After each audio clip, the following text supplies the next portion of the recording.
In the world of football, Brazil is the superpower.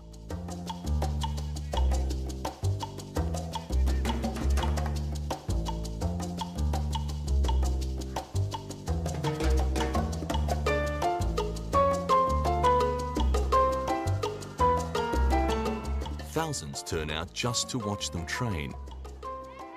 Today's Brazilian team contains superstars like Ronaldinho, Kaká, and Robinho. In Brazil, football is in the blood, and it has been like this for generations. From the beaches of Rio to the back streets of Sao Paulo, there is always some sort of game going on. This passion for the game has produced many champions. But there is only one man who is known as the king of football, Pelé.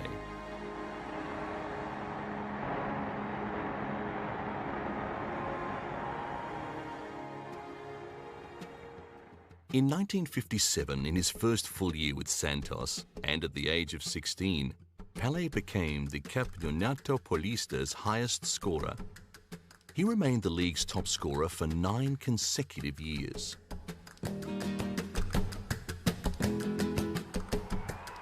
The 1958 World Cup in Sweden, and immediately the young Pelé was in Brazil's national team. My first World Cup, I was 17 years old, was a beautiful history because 8 years before, Brazil lost for Uruguay, the World Cup in the 50s. And my father was crying, with a lot of Brazilians there. And then my father used to say, oh, men should be strong, men doesn't cry. Then I saw my father cry when Brazil lost the game. Then I told him, Father, no, don't worry, I'm gonna win one World Cup for you, don't worry. I was 9 to 10 years old. Then 8 years late, I was in Sweden with Brazil with 17 years old. Brazil won the World Cup. That's a gift for God because I don't know why I promised to my father. It was Brazil's first World Cup, with Pelé scoring twice in the final against the host nation. In 1962 in Chile, Brazil won the World Cup for a second time. By now, Pelé, at the age of 21, was an international star, and he was targeted with rough treatment. After scoring in the first game against Mexico, injury limited his contribution. Just 4 months before his World Cup campaign in 1966, Pelé and his new bride, Rose Marie, arrived in Germany. So great was Pelé's international reputation that the couple were dogged by journalists. But Europe was interested in Pelé for other reasons. The top clubs have been trying to tempt him to play in Italy or Spain, but Brazil's national treasure was staying put at Santos. At the start of what they had hoped would be a private honeymoon, cameras and the press continued to be intrusive, placing enormous stress on their new marriage. Just one day after her wedding, Rose Marie was discovering what it would be like sharing her life with a superstar. Soon Pelé and Rose Marie would have their first daughter, Kelly Cristina. The 1966 World Cup tournament was held in England, and having won the 2 previous cups, Brazil were the outright favourites. 6 of Pelé's Santos teammates were in the Brazil squad. Lula, the Santos coach, had stopped likening Pelé to other players, saying he was incomparable. Rival World Cup teams started focusing on Pelé and the other Brazilian playmaker, Garrincha. In the group stage, Brazil were defeated by Hungary and Portugal in controversial circumstances. The English referees seemed to miss an unusually large number of fouls to the top Brazilian players. After an incident in the game against Portugal, Pelé limped for the rest of the game. This was before the days of red and yellow cards. Brazil did not make it beyond the group matches. After the tournament, a disappointed Pelé declared he would not play any more World Cup matches. So dazzling was Pelé's on-field performance that he was dubbed O Rei, the King. An act of parliament was passed to prevent Pelé being lured to Europe, and the Brazilian government ensured he was the most highly paid professional sportsman in the world.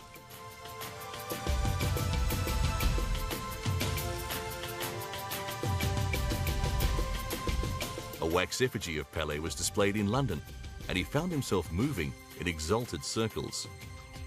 To this day, heads of state and politicians are still keen to meet the legend. And because he was so widely known as the King, crowning ceremonies became part of Pelé's ceremonial life. Museums around the world have different versions of Pelé's crown. Now Santos were touring the world during breaks in the domestic season to play exhibition matches. The effect of these games was astonishing. During the Nigerian Civil War, a truce was declared so that people could safely see Pelé play. The United Nations was starting to take notice, especially as Pelé had an affinity with the young. But not all the exhibition matches were triumphs. A friendly game played at El Campan Stadium in Bogota resulted in a melee, with Pelé being sent off. This sparked a riot in the crowd who had come to see Pelé play. Officials sent the referee off and reinstated Pelé.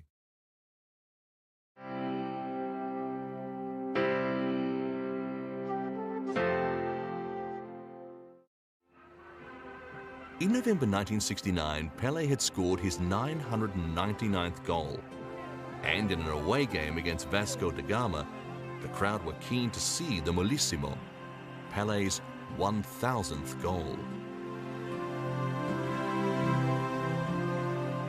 When Andrada, Vasco's Argentine goalkeeper, prevented Pelé's first attempt, the crowd in Rio's Maracana Stadium were furious. Even Vasco da Gama fans.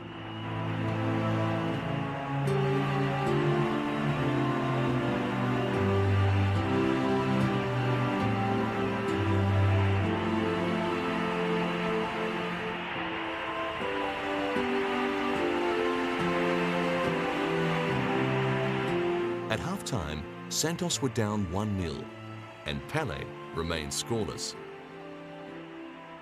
Vasco were desperate to prevent Pelé scoring, with their full back even heading an own goal to keep Pelé from his record.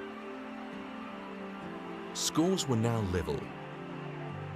But after Pelé was brought down in front of goal, the referee pointed to the spot, and history was made. 80,000 fans were jubilant. Both Vasco and Santos supporters acknowledged the king of football. High fences around the ground prevented spectators invading the pitch, but there were so many journalists and photographers there to record the moment that Pelé was swamped.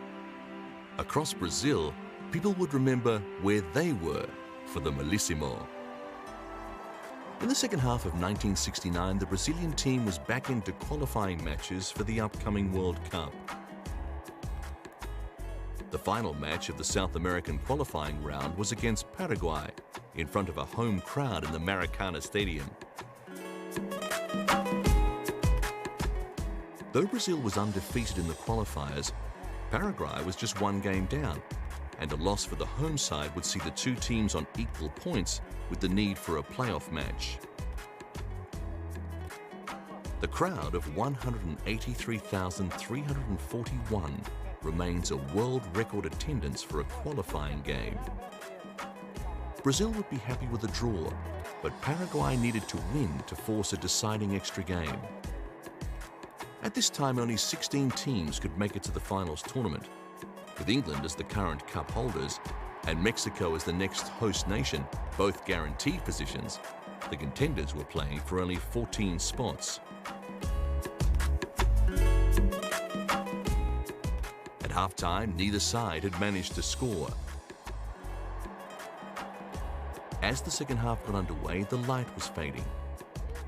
Finally, in the 78th minute, Gerson on the left made a shot on goal that bounces off the goalkeeper and is put away by Pelé.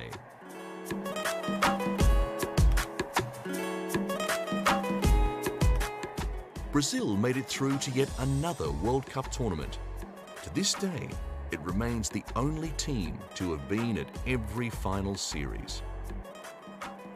Pelé had shown no sign of following through on his threat not to be involved in the next World Cup, but the whole team was aware that just playing beautiful football may not be enough to get Brazil to the last game. Brazil's 1970 World Cup campaign was headquartered in the Mexican city of Guadalajara. Though everybody was entranced by the footballing superstars, they were not the favourites. Coach João Saldanha, who had seen the team through a flawless qualifying campaign, had been making enemies. He said that Pelé and Tostão would not play in the same team, even suggesting that Pelé might be dropped. But Saldanha himself was dropped, and Mario Zagallo found himself in the manager's job. At first, he was reluctant to make any changes that would adversely affect public opinion. The turmoil generated by the last-minute coaching changes left the team looking vulnerable. This actually worked to Brazil's advantage. Years later, Pelé discussed the pressure that comes with being the front runner.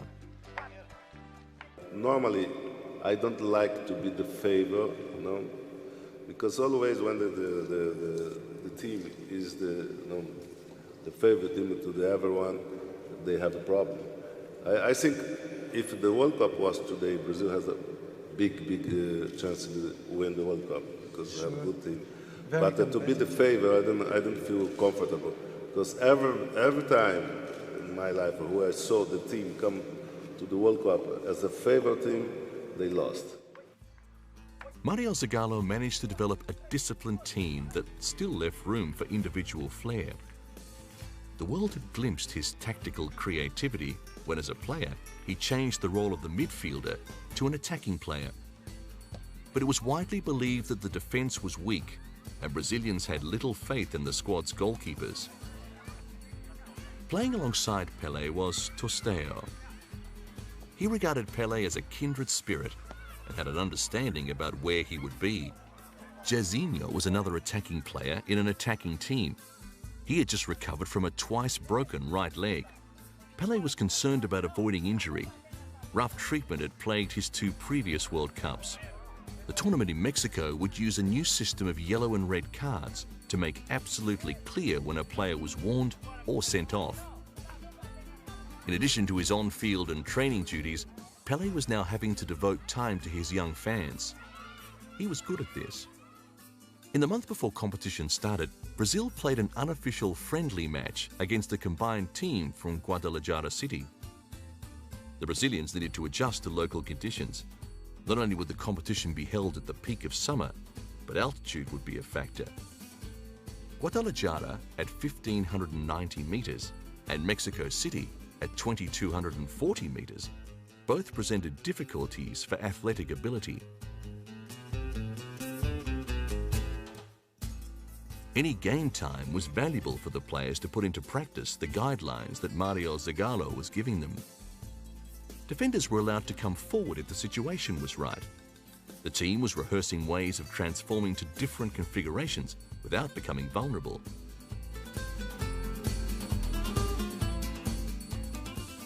Brazil would be in Group C with Czechoslovakia, Romania, and the big threat England, the defending champions. The crowd at the Estadio Jalisco watched in awe as Zagallo's system kicked into action.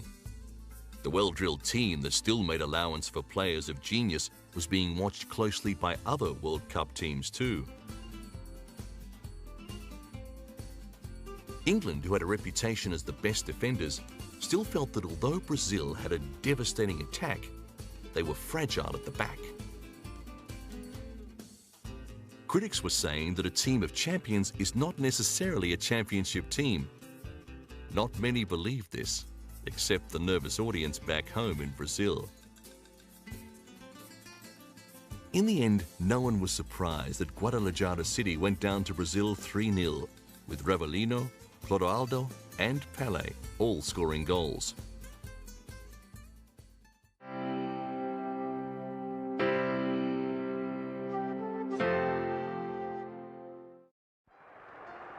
Early in the group phase, Brazil met England. Satellite technology now meant games could be televised internationally. Matches against European teams started at midday to suit European viewers. England started confidently with several long-range shots that tested goalkeeper Felix Miele. Soon came a moment that lives in the memories of all who saw it. Pele's shot on goal was perfect, but Gordon Banks's reflex save was better. Then at the other end, Lee's header was saved.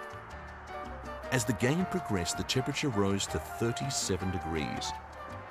Because of the early start, FIFA had agreed to a new substitution rule for players without injury. Both sides were fierce in attack, but in the second half, the heat was causing England to wilt. At the 100-minute mark, everything changed.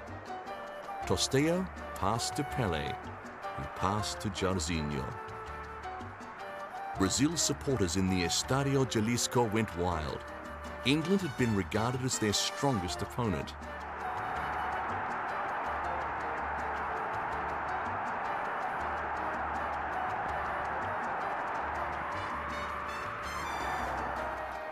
But England were not finished.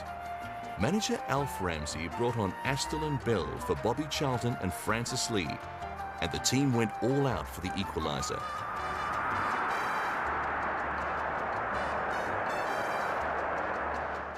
Though they had chances, England just kept shooting wide.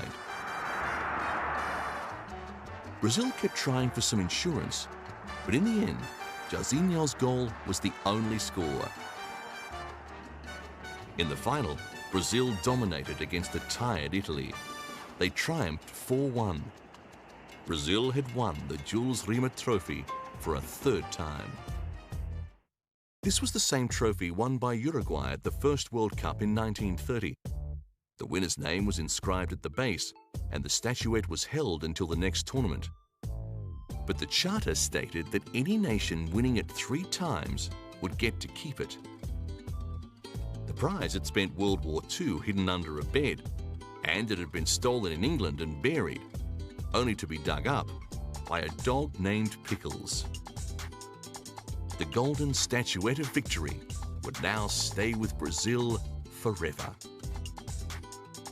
But nothing is so simple.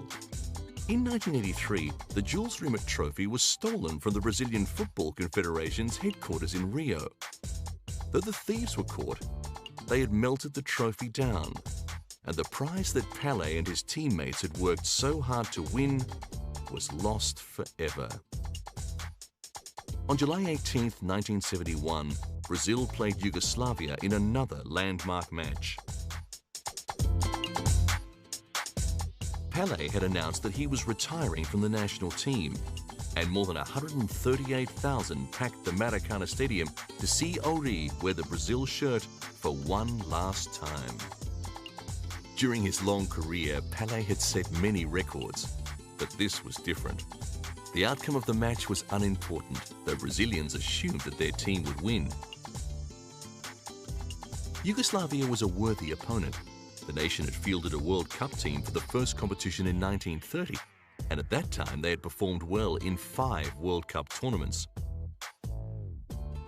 But the sight of the legendary number 10 jersey on the field was irresistible. The Yugoslavs certainly knew they were in hostile territory.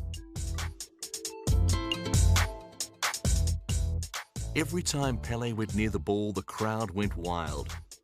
Brazil would come out victors 2-0 with goals to Revellino and Gerson. Even though the king did not score, it didn't matter. After the final whistle, he was swamped by the press.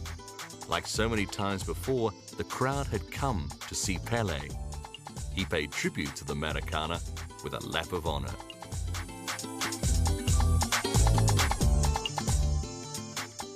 It was said that he couldn't score because of the tears in his eyes.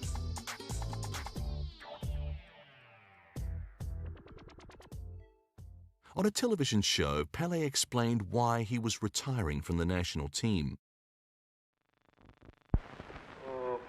Olha, é o seguinte, eu acho que a gente deve saber quando parar, né? E eu dei tudo mesmo na minha vida ao futebol brasileiro, à seleção brasileira. E entendi que agora, depois do tricampeonato, chegou a hora de eu deixar, entende? Eu completei 30 anos agora, não alcançaria chegar a outra Copa do Mundo, que é em 74 na Alemanha. Se chegasse, talvez eu só iria começar. Então, eu resolvi dar oportunidade à seleção brasileira.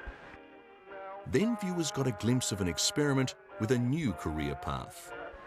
Meu bem,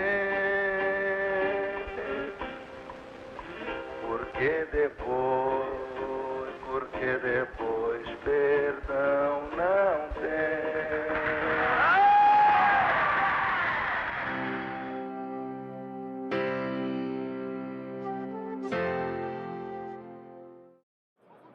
Santos continued to play international exhibition games to show Pelé to the world. This match was against the Egyptian national side, the Pharaohs. Pelé was still playing well and he could still draw a crowd. Never has a player been so strongly associated with one club. Pelé had helped to make Santos a dominant force in football, and Santos had made Pelé the best paid sportsman of his day. Yet there were problems with the King's finances. Unscrupulous business associates had sent him broke once, and Santos had helped him re-establish himself. Pelé now had investments in a range of places to ensure against any recurrence of his previous money problems. He was also guaranteed a share of the proceeds from Santos's off-season tours around the world, and he was starting to look beyond playing to the next stage of his life.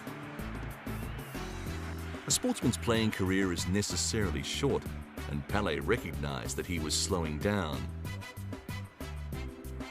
Playing exhibition matches in distant places was one thing, but he did not want his adoring public in Brazil to see him struggling against quality opposition. When Pelé joined them, Santos was struggling, but thanks to him, the club had built a solid base. Today, it remains a force in Brazilian football. Santos beat the Pharaohs 5-0.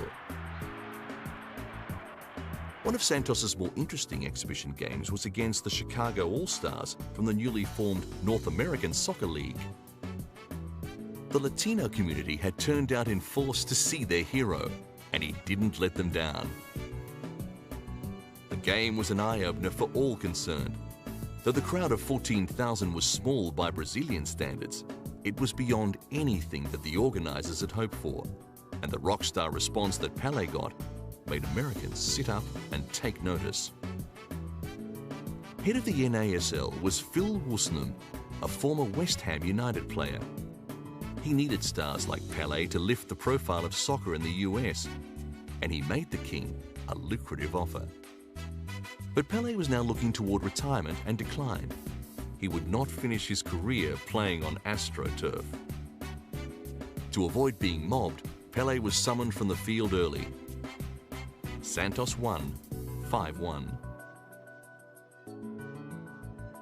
After Pelé finally retired from Santos in 1973, he started on a project that remains close to his heart to this day. He began a series of training clinics around the world.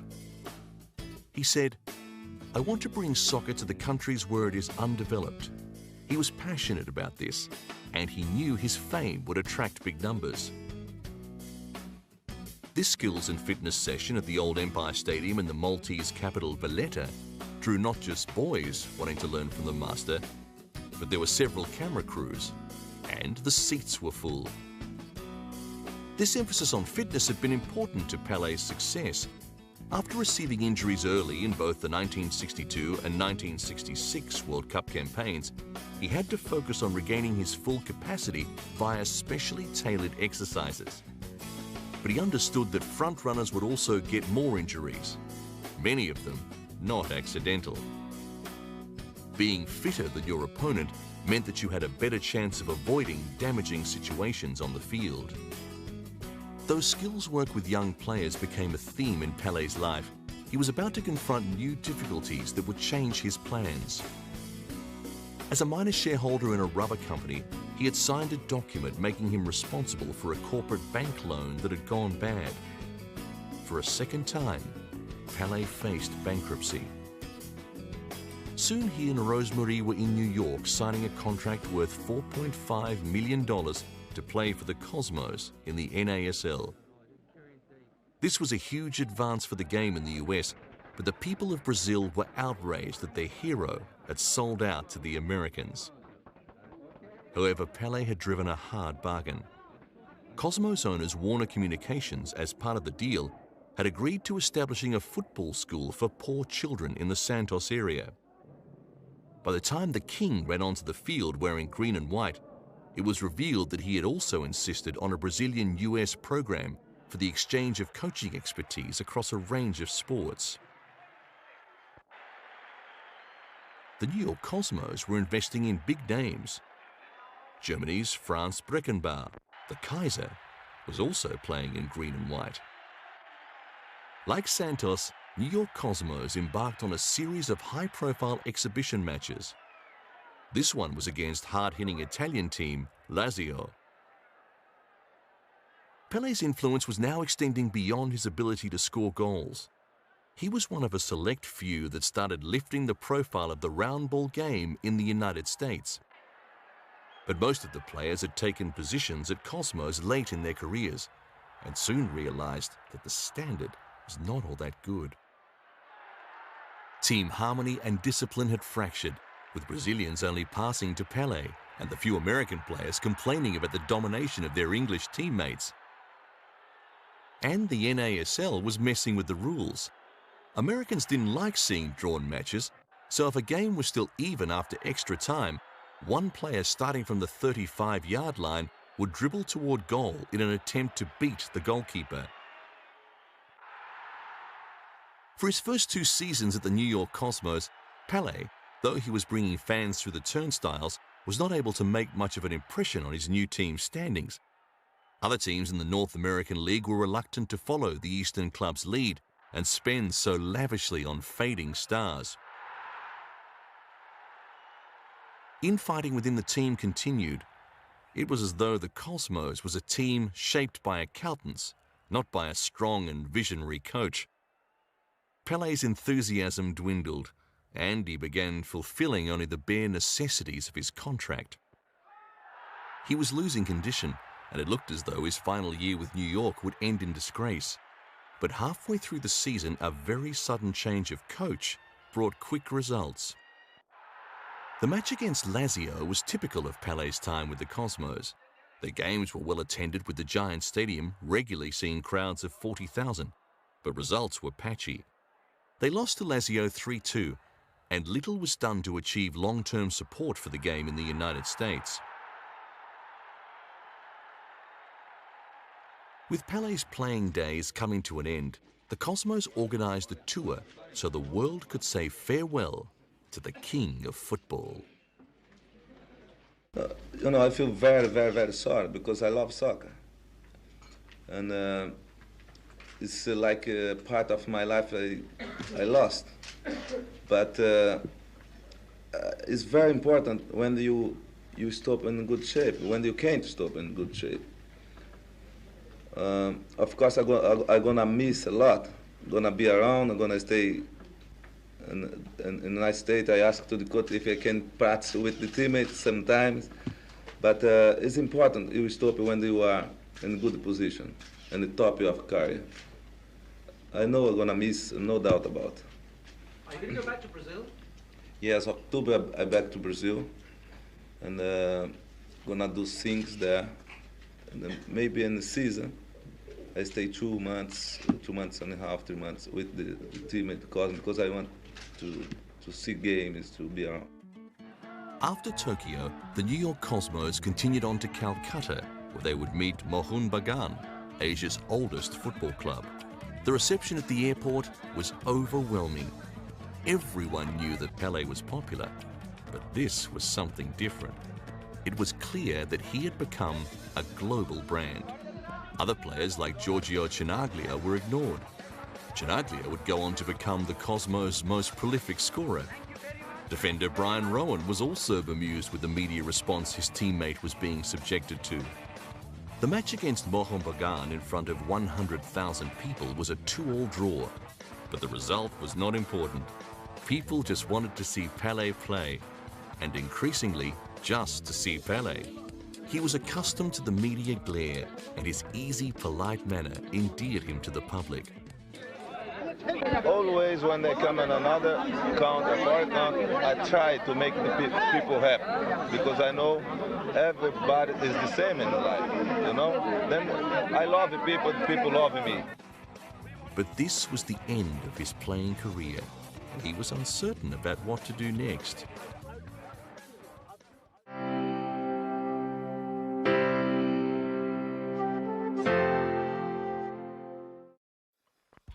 In conjunction with soft drink maker Pepsi, he embarked on a series of youth clinics to nurture talent in economically deprived parts of the world where plentiful talent was limited by lack of opportunity.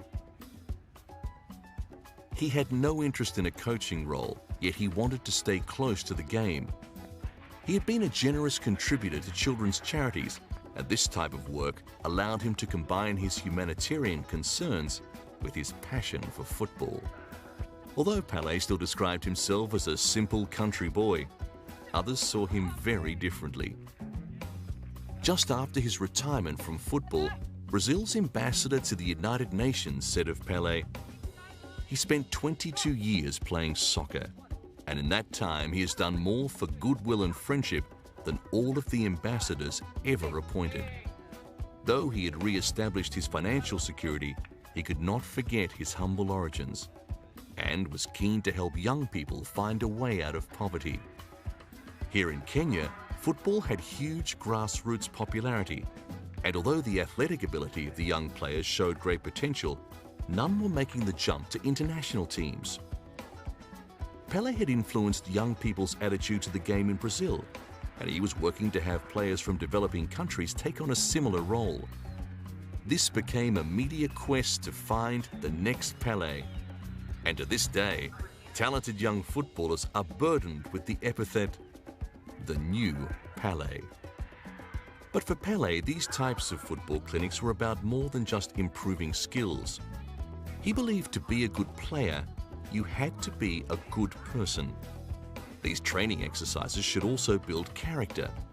Years later, he explained to young people in Mexico advice from his father that had guided his life. Cuando empecé a jugar, mi papá me decía siempre, oiga, tú quieres ser un gran jugador, tienes que se preparar, porque el don de jugar fútbol, Dios te lo dio. Esto no hizo nada. Ahora, si tú fueras siempre un buen muchacho, un buen hombre, siempre respetando la persona, siempre respetando el oponente, ahí sí, usted va a ser un gran jugador, porque tú vas a ser mejor hombre de que deportista. To celebrate his 50th birthday, 17 years after he had left the New York Cosmos, a charity match had been organized. Milan's San Siro Stadium was the venue, and a healthy crowd was there to see the king once again. He'd been in training, so he would not disappoint his fans. Pelé led a Brazilian side against the rest of the world team. The match was such a success that it would be the first in a string of similar charity matches. Pelé's work with youth has been a constant throughout his life, and he still retains a peculiar aura.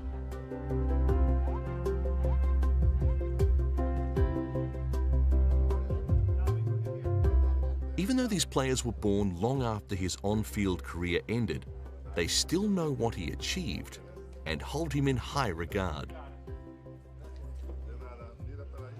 This tournament brought together student teams from schools in Brazil, Bolivia, South Africa, and the United States. They experienced other styles of play, but the international contact was also promoting understanding, and the United Nations was taking note. Bom, eu sempre defendi a ideia de que o esporte é a melhor maneira e a maneira mais rápida, mais fácil de tirar as crianças das drogas, das ruas, não é? E é por isso que eu sempre, desde quando eu comecei, quando eu fui ministro, que eu defendia, entende? E pedia para todas as sociedades, para os governos, investir no esporte, porque o esporte, você tira a criança das drogas. Então é um caminho muito mais fácil. É por isso que todas as vezes que tem torneios infantis, juvenis, eu estou lá. Pode me convidar que eu estou indo. The emphasis is on football played to a high standard. Secondary benefits like tolerance and respect are instilled as part of the game. Es una gran satisfacción no solo para mí, sino para toda la gente que está aquí, especial para Tawichi, que yo creo que para cada uno de los jugadores de nuestro equipo es un ídolo y me da más ganas de jugar y salir campeón en este torneo, ¿no? For us, it's about learning experience and getting to know how other countries play football. The international popularity of football keeps Pelé travelling for most of each year. He graciously does the ceremonial duties that go with the opening of new playing arenas like this one in northern Greece. He's keen to see local games and he always has his eye out for developing players. Because he sees so many young players, he has acted as talent spotter for English Premier League club Fulham. Pelé's ability to attract publicity remains undiminished, and he cheerfully smiles and waves at the cameras and poses with fans. And there's always press conferences that give him the opportunity to spread the message of goodwill via football. As you know, the football is, the way to put people together. And today, the biggest family in the world is the family of football. FIFA has more associated than UNESCO, than the ONU. In 1992, in Rio de Janeiro, a special tournament was organised between underprivileged children from Kenya and Brazil. But this was just an adjunct to a much larger event, the Rio Earth Summit. And Pelé's role had changed as well. He was now acting as a UN ambassador for ecology and the environment. His travels had allowed him to see firsthand some of the problems experienced in the world's less developed areas. Pelé's message was expanding. He had come from poor origins, and he instinctively understood the need to improve living standards around the world. But now he was linking this to the quality of the environment. His young audience had heard about ball handling skills outside. Now he was talking about clean water and clean air. This was a role he took seriously. During a meeting with the German Chancellor Gerhard Schröder, he returned to the environment. Uma mensagem muito importante para dar para todo mundo, que é o problema da água no mundo. Nós, daqui a 20 a 25 anos, podemos ter um grande problema de água em todo o mundo. E a FIFA está fazendo uma campanha, fazendo um movimento para chamar os jovens para maior proteção, que é uma coisa muito, muito importante. E eu fiquei feliz porque o chanceler disse que se precisasse dele, que ele estaria na campanha conosco para orientar as crianças para cuidar e se preocupar com o desperdício de água em todo o mundo. Finally, at a press conference in Paris, UNESCO did formally appoint Pelé as a goodwill ambassador. In very many ways, Pelé can be a precious asset to our organization in promoting not simply sport, but the essential values of a sport, which are not so different from those of a culture of peace, that, as you know, is the most important program of UNESCO. And I thank you very much for accepting. Thank you. Thank you very much. In Brazil, Pelé was making a different type of contribution. President Fernando Henrique Cardoso appointed him to the position of Extraordinary Minister for Sport.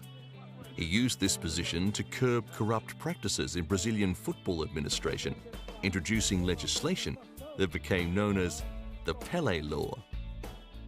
Just before the 1998 World Cup in Paris, FIFA announced the World Football Team of the 20th century.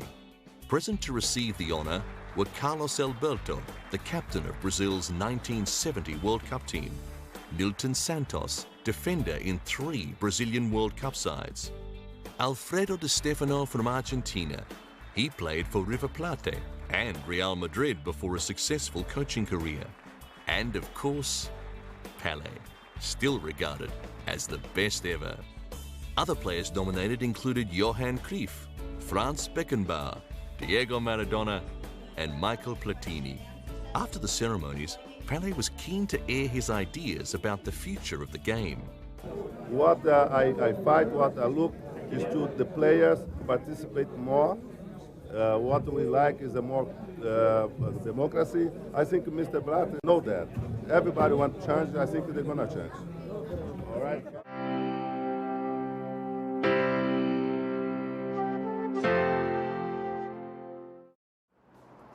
Honours just keep flowing for Pelé. When the streets outside London's Buckingham Palace were festooned with Brazilian flags, it was to mark the awarding of a knighthood to Pelé for his humanitarian work. Pelé was now an honorary Knight Commander of the British Empire, and he was mobbed the following day at a function at Chelsea's Stamford Bridge home. Representatives from the British government said they liked the enthusiasm that Pelé can generate, and that the integration of sport with community development helps to overcome inequality and disadvantage.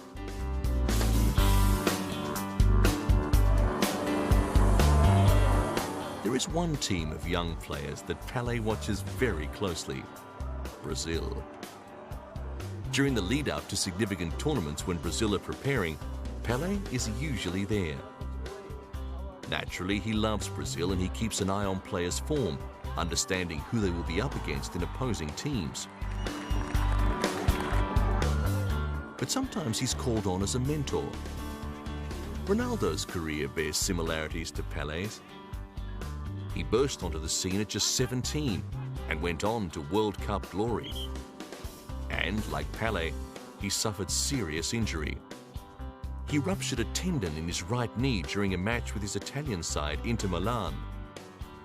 Despite the best medical attention and intensive physiotherapy, it looked like the injury would finish his career, and Ronaldo was losing hope. Realmente, passei a acreditar mesmo na minha recuperação, talvez depois que o Pelé teve na minha casa e que me comentava sobre uma lesão que ele teve em 1966 e que muitos médicos ameaçaram a carreira dele, dizendo que não poderia mais voltar a jogar futebol. E ele ficou 1 ano e 6 meses recuperando e retornou bem e ainda ganhou o Mundial de 70. E essas histórias realmente me motivaram, essa principalmente me motivou para eu não desistir e para eu continuar lutando para recuperar. Pelé convinced Ronaldo a complete recovery was possible. Se fizer um bom trabalho com ele, não forçar a obrigá-lo a ser o Ronaldinho, a ser um Pelé, ou a ser um Maradona, ou a ser quem for. Se não obrigar, deixar ele jogar normalmente, eu acho que ele volta a jogar o seu futebol. He did, and went on to win the FIFA Player of the Year award for a second time. The lead-up to the Beijing Olympics saw Pelé at the Forbidden City. Rio de Janeiro was in the running to become the host city for the 2016 Olympics, and Pelé was in Beijing as goodwill ambassador, lobbying his capital's proposal.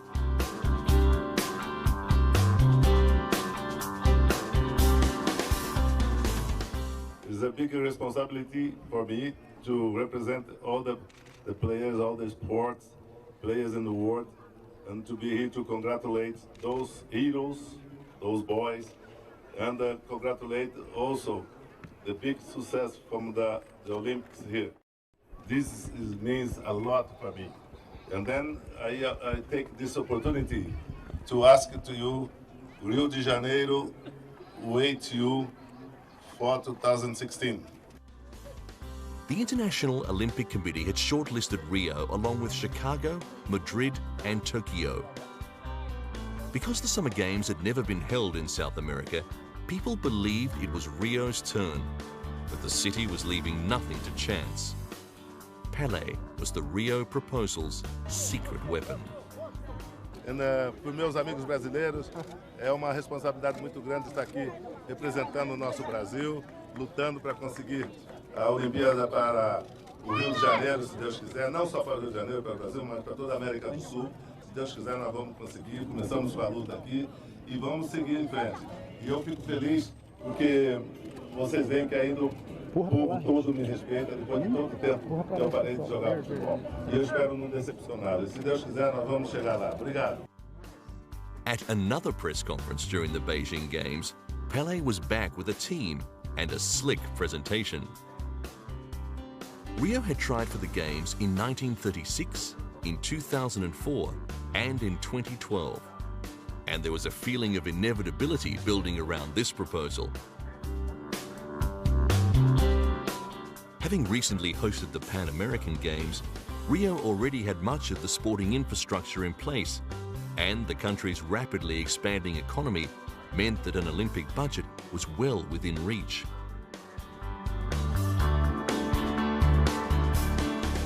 It's impossible to underestimate Pelé's contribution. His charm and easy wit continue to endear him to the press. In my time, professional could not be in Olympics, unfortunately.